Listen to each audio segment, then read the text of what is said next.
This is a long story, but it is by far the most terrifying paranormal experience of my life. In 2019, me and my now husband were enjoying a cold beer one night in our flat. We were daydreaming of the future and scrolling through our phones on Rightmove. Rightmove is a property search website based in the UK. We were looking at properties well out of our price range. We were imagining what it would be like to live in and own one of these homes. This is something we often did. Send each other details to properties that we both knew were well out of our price range. I would often comment something like, "That's it, that's the one." And my husband would respond with something like, Oh yes, I'll take two for that price. well, this night was like no other. We scoured the web for properties all across the UK. Although we had no intention of actually pursuing this dream due to our financial circumstances and restraints, You are going to love this one. my husband said. It's right up your street. Cosy cottage, rural, log burner. Say no more, send it to me, I said. The moment I heard the words cosy cottage, I was already in love. He sent across the link, and I excitedly started scrolling through the listing.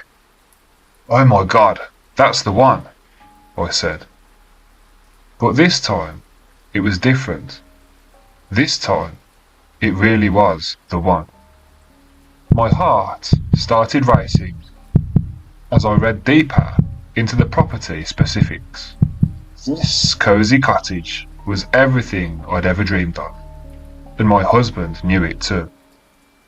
There was just one slight problem.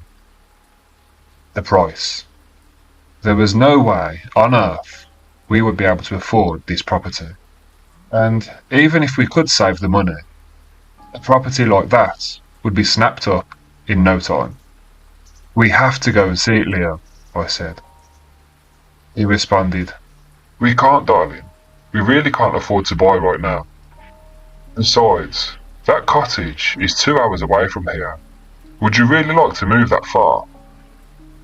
"Of course I would," I said. "For a property like that, I'd move across the other side of the country. It's absolutely perfect." I was hooked, and I knew that I at least needed to go and view that property. This was a feeling I'd never had before. We had never really considered actually viewing any of the previous properties that we'd fallen in love with. Sorry, love. One day we will buy our dream home. Leo said. But I knew that I had to have that house. The next morning, I got up for work, and I noticed that my husband was already in his home office. "Early start?" I asked as I walked past his office. I couldn't help but notice the listing for that property was open on his computer screen. I just can't stop thinking about that house, He said. I'm going to call the estate agents today and maybe book a viewing. Don't get your hopes up though. He said. I just don't see how we can afford it. There's no harm in looking though, I suppose. I was like a kid in a toy shop. I was so excited to actually be going to view a property, and the fact that it was my dream home, my hopes couldn't have been any higher.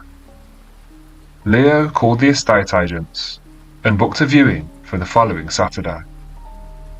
5 long days I had to wait to view that property. Every day that went by, I was certain that we were going to receive a call to say that the house was sold, or that it had been taken off the market. But Saturday came around, and it was time to make that 2-hour journey. That 2-hour car ride felt like a lifetime. We spoke in depth about our future, the house, and our finances. Deep down we both knew that we wouldn't be able to afford this, but we jumped in with rose-tinted spectacles anyway. There it is! I pointed at the for sale sign propped up outside the cottage. It looked exactly like the photos. We were greeted at the door by the current owners, and they quickly showed us in. There haven't been many times in life where I found myself speechless, but this was one of those moments. The cottage was surreal, and the location was absolutely perfect. I looked at my husband, and his face said it all. He loved it too. The homeowners seemed really nice, and they were in a hurry to sell. They were really sad to be leaving after spending only 1 year at the property. 1 year, I thought to myself.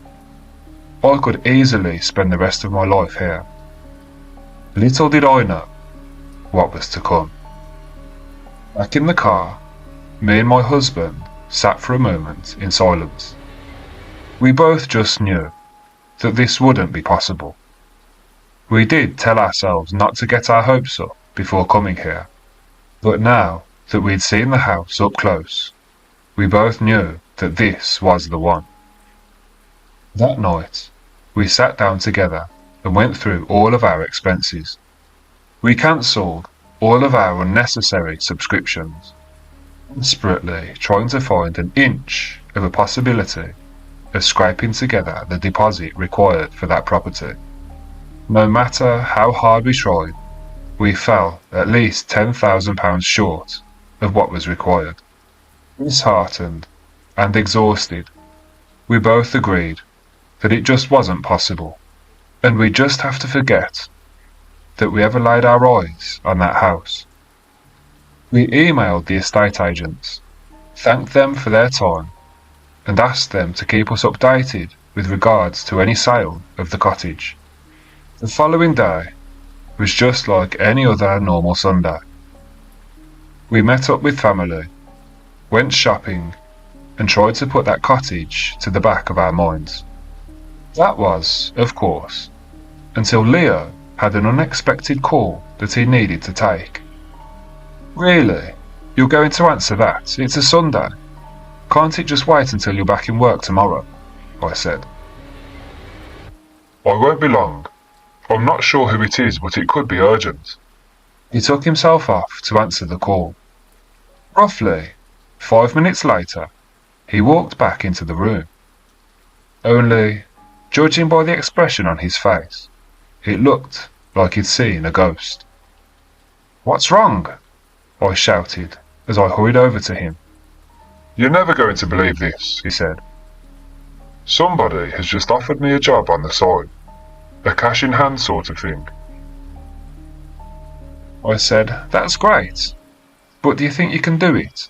You're already really busy as it is. I asked the question, but deep down I knew he would say yes. My husband is a workaholic. You don't understand, Chloe, He said. This isn't a small job. They've offered me 10 grand to do this job. Are you serious? I couldn't believe what I was hearing. It was like somebody above had sent us an angel. All I could think about was that cottage. I accepted it straight away, He said. but I need to start working on it tonight. They want me to start desperately. That's fantastic, love. £10,000. That's enough for... The house deposit. He finished off my sentence. In all honesty, we were both slightly freaked out by such a coincidence. But we live by the motto, if it's meant to be, it will be. The following morning, we called the estate agents and placed our offer on that cottage. By the afternoon, our offer had been accepted, and we'd already been sent all of the legal documents ready to fill in. We were absolutely over the moon, and for the next 4 months we both worked tirelessly to save every penny we could. We both put in lots of overtime, and my husband was working side jobs of an evening and at weekends to make sure we had the best start possible in our new home. Move-in day soon came around, and things went just as smooth as we could have wished for. It really was meant to be, I thought. It did take us some time to adjust to our new home. We were getting our bearings in a new town and coming to terms with the pressures of becoming new homeowners. We really made that cottage our own. We made sure every last ornament was placed perfectly. We both often joked that the house kind of felt like it was drawing us in, almost like it had its own personality. Maybe this was because the property was at least 200 years old, and it really had its own character. But after a while, I really did start to get an uneasy feeling about that house. With all of the coincidences and the fact that we were actually in the property, it did start to make me question how this was all really possible. Now, before I continue deeper into this story, I just want to take a moment to tell you that my husband is the world's biggest skeptic when it comes to the paranormal.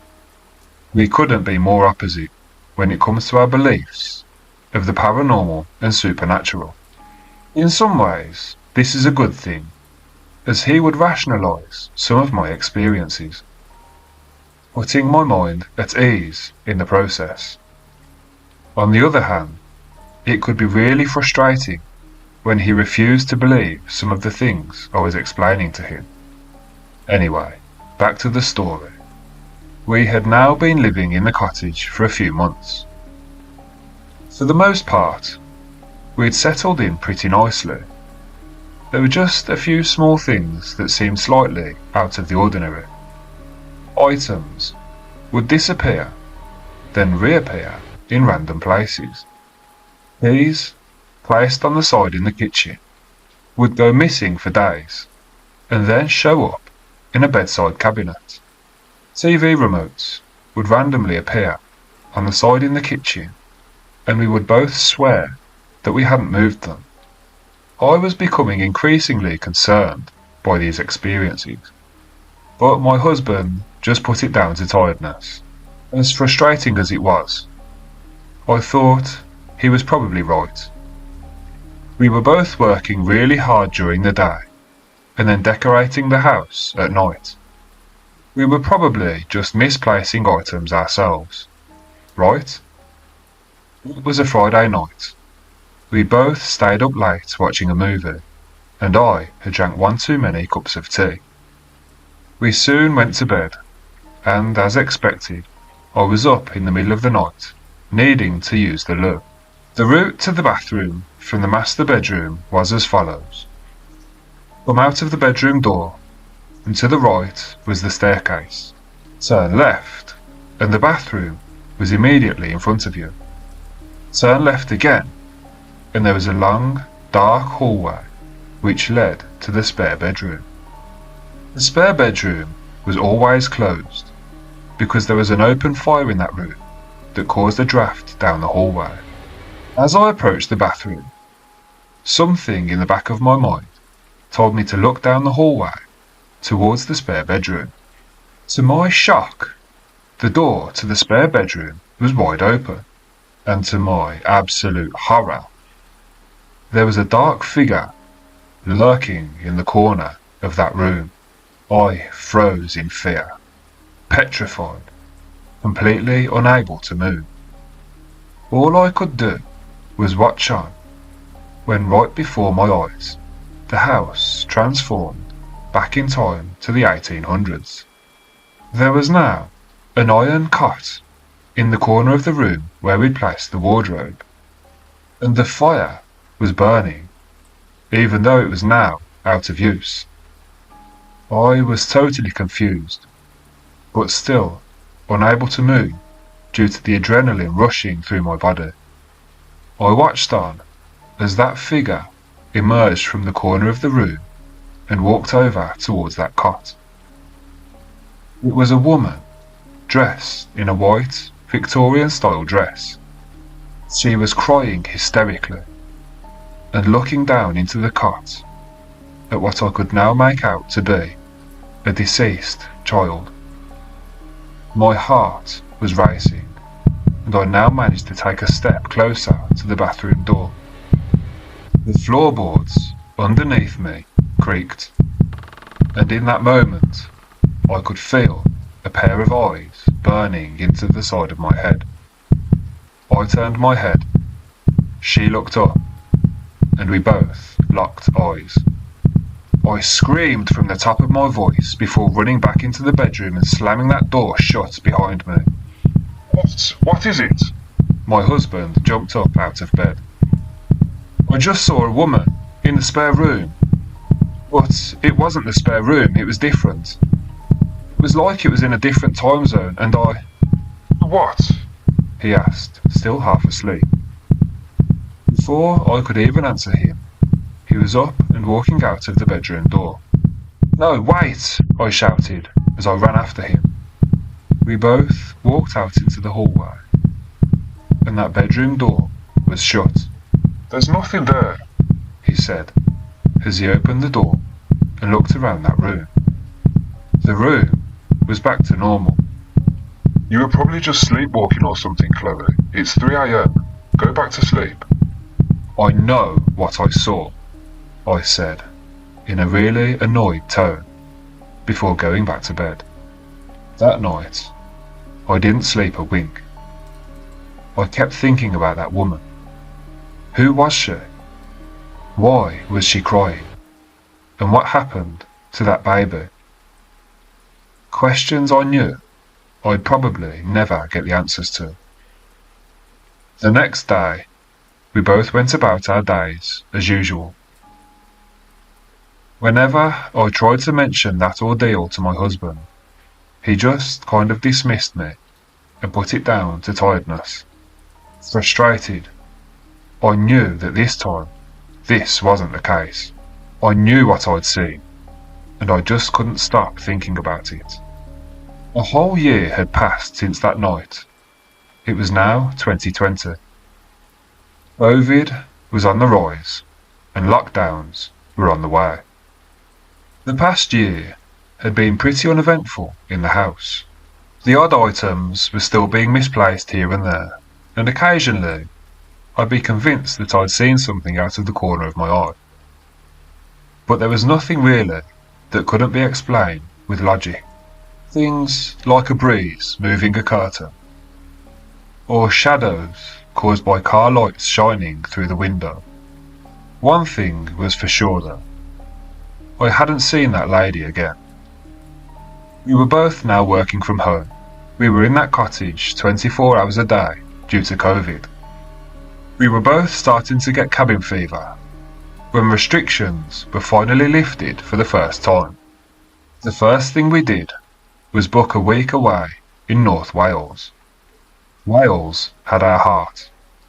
The open, endless countryside. The beaches and the quaint cottages. We would always visit once or twice a year, and I always joked that one day I would end up living in Wales.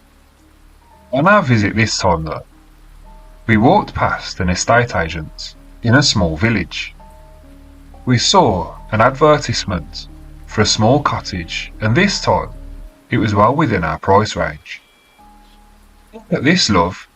I pointed through the window at the advertisement. Yes, it's lovely, but my gosh, it needs a lot of work. He wasn't wrong. It was on the brink of being derelict. No heating and holes in some of the windows. It was definitely a renovation project. Fancy some work? I joked. Before we had chance to continue our conversation, there was an emergency news broadcast flashing up on our phones. The country was to go back into lockdown within the next 24 hours.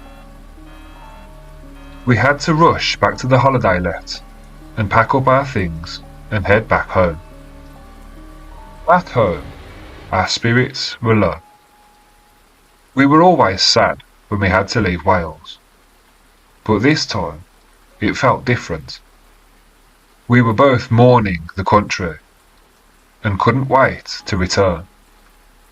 A few weeks had passed, and out of curiosity, we were both searching Rightmove for houses in North Wales.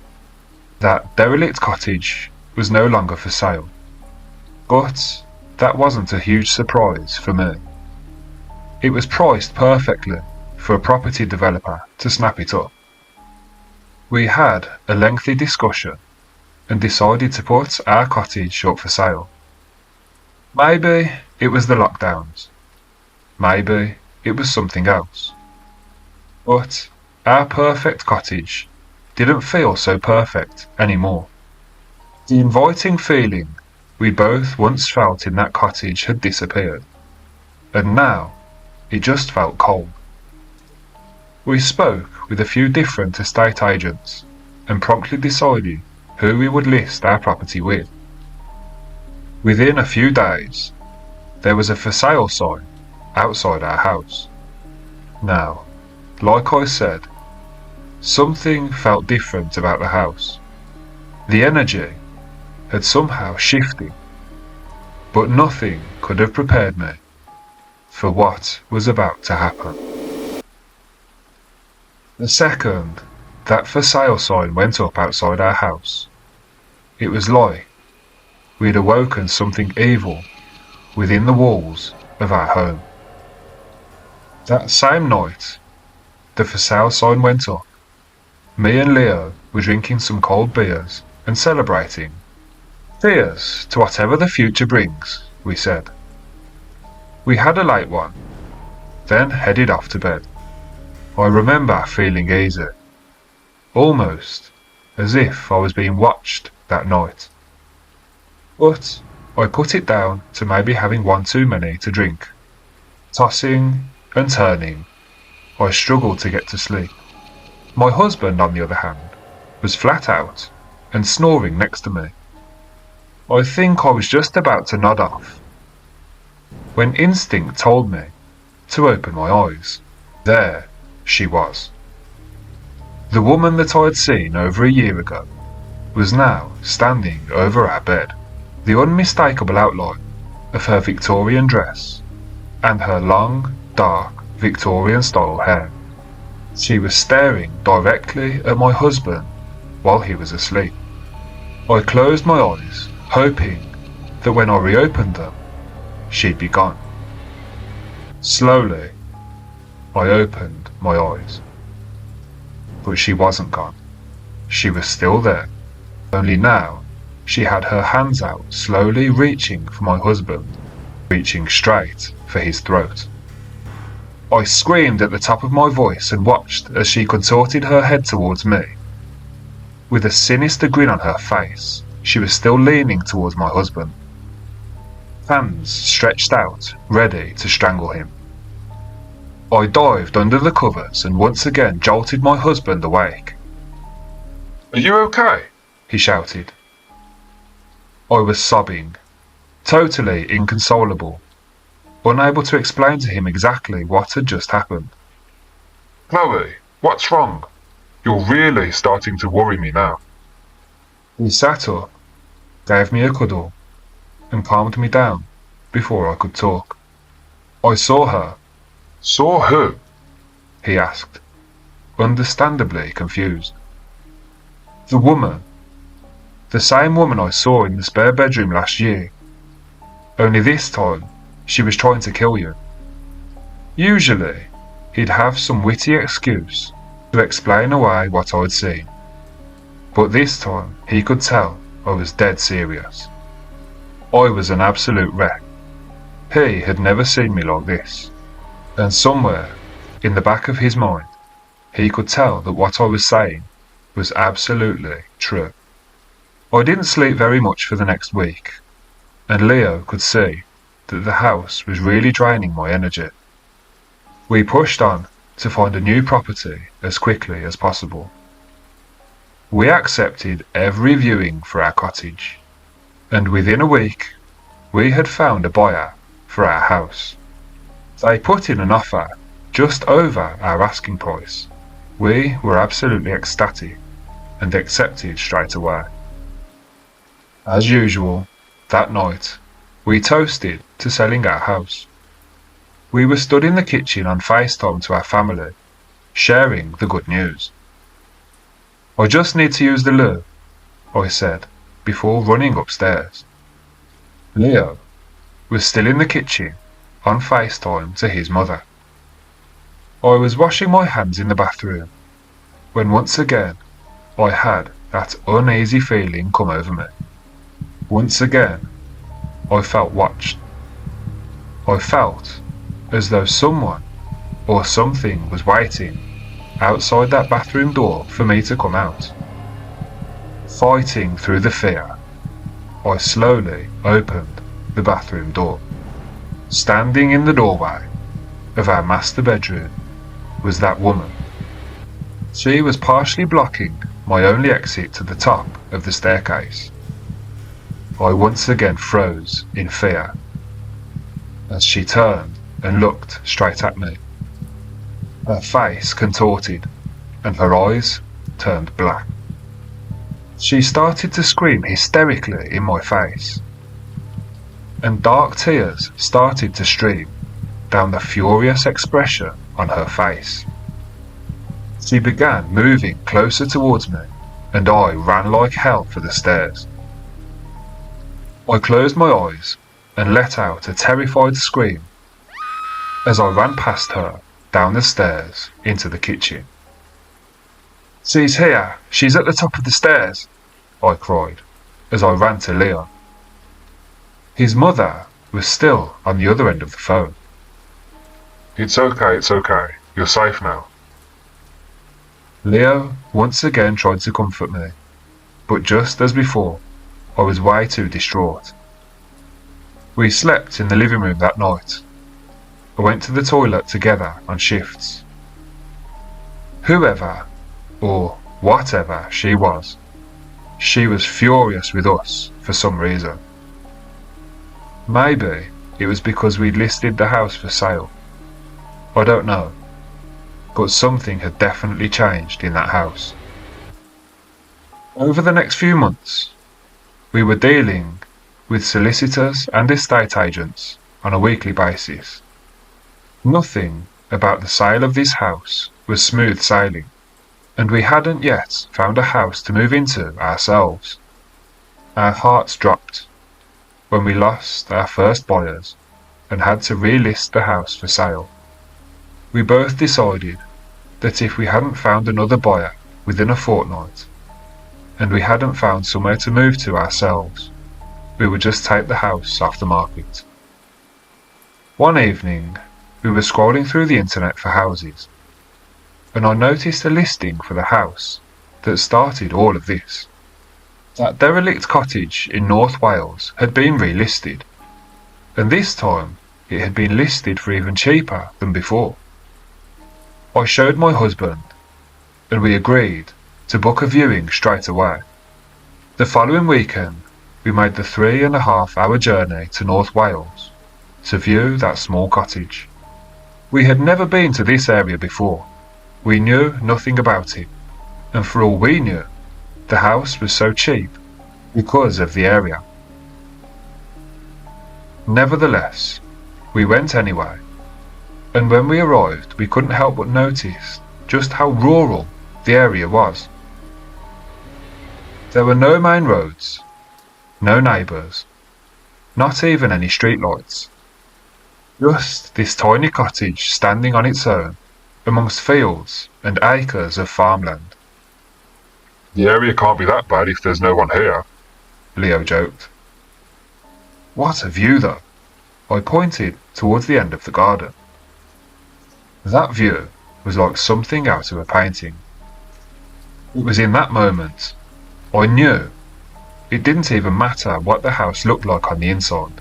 That view alone was worth £1 million. We looked around the inside of the property and quickly realised it needed a lot more work than either of us were capable of. But for some crazy reason, we both just loved that house.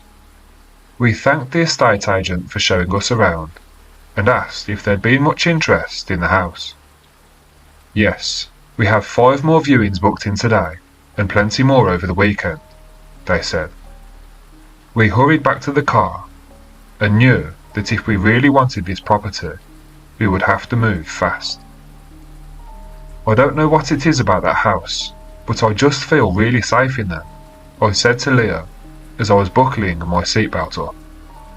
Yeah, I know what you mean. But what do you think about all the work it needs doing though? He asked. It is a lot of work, but that view is just amazing. It will be worth it for that view alone. We drove 1 mile up the road, pulled over, and rang the estate agents immediately. Unbeknown to me, my husband had decided to put in a lowball offer, explaining to the agents that that property needed a lot of TLC, and it just wouldn't be possible for that price. I thought he was absolutely crazy, as the sellers had already listed the property for £40,000 less than it was up for sale for before. We waited eagerly for a call back from the estate agents. We were worried that the sellers might be offended by our offer and would be unwilling to negotiate with us further. However, to my surprise, they accepted the offer. Not only did they accept our offer, they cancelled all the viewings that were due to take place that afternoon too. We raced home so excitedly, but also a little shocked at what we'd just done. We were no DIY professionals, and this was a big move, even further away from our friends and family. Upon arriving home, we received a phone call from our estate agents.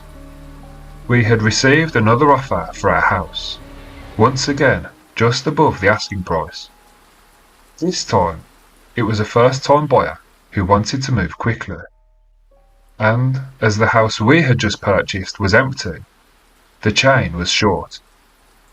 We accepted without hesitation and began to prepare the paperwork. A few months had passed by, and we were packing up our belongings when the doorbell rang. It was our neighbour. We'd never spoken that much before, but she'd been cleaning out her loft and came across an old journal. She explained that the journal belonged to the lady that used to live in our house, and she thought that maybe I'd like to have a look at it. I thanked her and accepted her offer. That night, after dinner, I sat at the dining table and flicked through that journal. I turned a few pages before suddenly being stopped in my tracks. Right there, in front of me, was a portrait of the woman I'd been seeing in our house. Underneath the photo, it read Jane Smith, and I continued over the page. June 16th, 1856. Today, I laid my sweet child to rest. I couldn't read any more. Leo, get in here, I shouted through the living room doors. My husband, too, couldn't believe his eyes. Everything I had told him about this woman was now written in a book right in front of us that had been given to us by our neighbour. I spent the rest of the night diving deeper into the woman's story.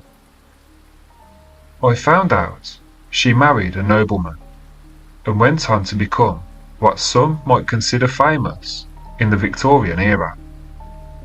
Because of this, she was relatively easy to find on Google, and some of the local universities had conducted studies on her life. I spent some hours researching this woman, and I came across something really eerie. Minus the fame, me and her had led quite similar lives. We had a similar family setup, had both experienced hard times, and had lived in similar areas. Obviously now, we had also lived in the same house. All of this just seemed like coincidences though, I thought. That was until I saw a study online. It read that after living at our current house with her husband, she moved to North Wales.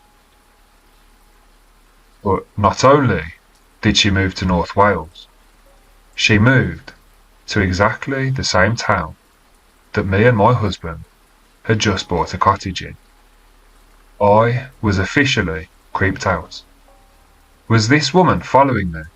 Or was I following her? Or was I her in a past life? And now I'm reliving her life in a different timeline. Were we related? Or was all of this just a mere coincidence? A million questions flooded through my mind, and in a state of panic, I slammed that diary shut. I took it straight back round to the neighbour.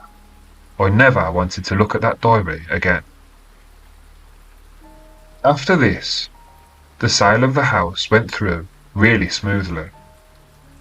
I never saw that woman again, and we moved into that little cottage in North Wales. We were busy renovating the new house. We didn't know that much about the history of the house, but suspected that it was around 300 years old. I did some digging and found out that the house was used in the World Wars. It was used as a safe house for children from around Liverpool. And that is exactly what this house is, a safe house. We have now lived here for 3 years and have felt nothing but safe. We have transformed this derelict cottage into our home. And even though having no neighbours and being out in the middle of nowhere can be a little bit creepy at times, the second our doors are locked, we feel safe and protected by this house. Well, that was until around 2 weeks ago. Me and my husband went for a short walk to the cemetery down the road from the cottage, admiring some of the old headstones. We were reading out the names of some of the people laid to rest there. And that's when we saw it. Jane Smith died 1868, followed by the name of our current house.